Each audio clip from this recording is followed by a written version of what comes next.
sugo ng 1964. Ito ang kanilang ipinagmamalaki na katangahan sa Biblia. Katangahan ito eh.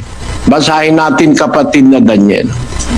Tao rin ang kalagayan ng ating Panginoong Hesukristo sa kanyang muling pagparito sa araw ng paghuhukom. Hindi nagbabago ang kanyang kalagayan. Hindi siya naging Diyos kailanman. Tao ng ipanganak, tao ng lumaki na at nangangaral, tao ng mabuhay na maguli, tao ng umakyat sa langit, tao ng nasa langit na nakaupo sa kanan ng Diyos.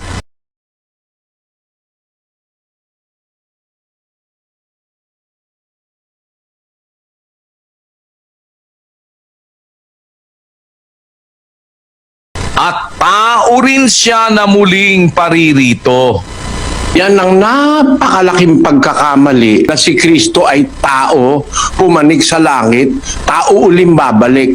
Malaking kalaban ng Biblia yan eh. Sabi nila, ang ating Panginoong Hesukristo raw, ngayong nasa langit na, Diyos na sa kanyang likas na kalagayan. Tinatanggap nila na nang narito sa lupa, talaga naman anyang tao eh. Okay. Pero nang umakyat na sa langit, ang Panginoong Hesukristo, Diyos na siya sa kanyang likas na kalagayan. Kaya, suriin natin mula sa pagtuturo ng Biblia. Hindi yung paniniwala nilang basta tatanggapin natin. Kailangan kung ano ang itinuturo ng Biblia. Ngayon bang ang ating Panginoong Hesukristo ay nasa langit na? Diyos na kaya ang kanyang likas na kalagayan? Ganito po ang itinuturo sa atin ng banal na kasulatan sa awit 80 at ang talata po ay 17. Mapatong nawa ang iyong kamay sa tao na iyong kinakanan, sa anak ng tao na iyong pinalakas sa iyong sarili. Ang binasa po natin ay hula patungkol sa ating Panginoong Hesukristo. Kung napansin po ninyo, may binabanggit na tao na nasa kanan ng Diyos, na ang tinutukoy ay yung anak ng tao. Ang anak ng tao tumutukoy sa Panginoong Hesukristo. Ano katunayan, kapatid na Gerson, na ang nasa kanan ng ating Panginoon Diyos ay tao at sino yon? Pakinggan po natin sa Kolosas po 3 at ang talatay 1. Kung kayo nga'y muling binuhay na kalakip ni Kristo, ay hanapin ninyo ang mga bagay na nangasa itaas, na kinaroroonan ni Kristo, na nakaupo sa kanan ng Diyos. Talagang ang tinutukoy po kanina na tao na nasa kanan ng Diyos ay ang Panginoong Hesukristo. Ang kanyang likas na kalagayan, bagaman siya po ay nasa kanan ng Diyos, hindi po Diyos, kundi tao. Ayon sa Biblia. Yan ang maliwanag po na itinuturo ng banal na kasulatan.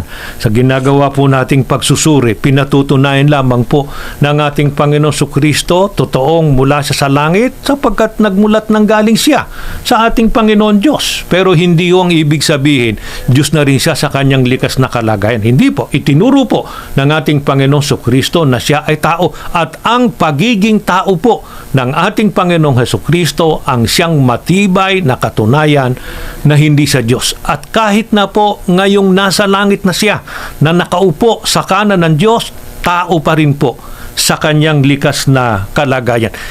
Baka naman sa pagbabalik niya, Diyos na ang ating Panginoong Sukristo, kapatid na Jason. Pakinggan po natin ang pahayag po ng Biblia sa Gawa 17 at ang talata po ay 31. Pagkat nagtakdas na siya ng isang araw para hatulan sa katarungan ang sanlibutan, sa pamamagitan ng taong itinalaga niyang magsagawa nito, ipinakita niya sa lahat ang katunayan nito nang muli niyang buhayin ang taong iyon. Maliwanag po ang sabi ng Biblia. Sa araw ng paghukom ay mayroon pong itinalaga ang Diyos para hukuman ang mga tao. Hindi po isang Diyos. Maliwanag po ang sabi sa atin sa pamamagitan ng taong itinalaga niyang magsagawa nito at pinatunayan niya nang siya po ay buhayin na mag-uli. Hindi ba't ang binuhay nga po na maguli ang ating Panginoong Hesukristo? Katunayan siya ay tao di ba? At sa araw po ng paghatol, ang ating Panginoong Hesukristo rin ang kakasangkapanin po ng ating Panginoon Diyos sa paghatol o sa araw po ng paghuhukom. Kaya malinaw po ang katotohanang nakasulat sa Biblia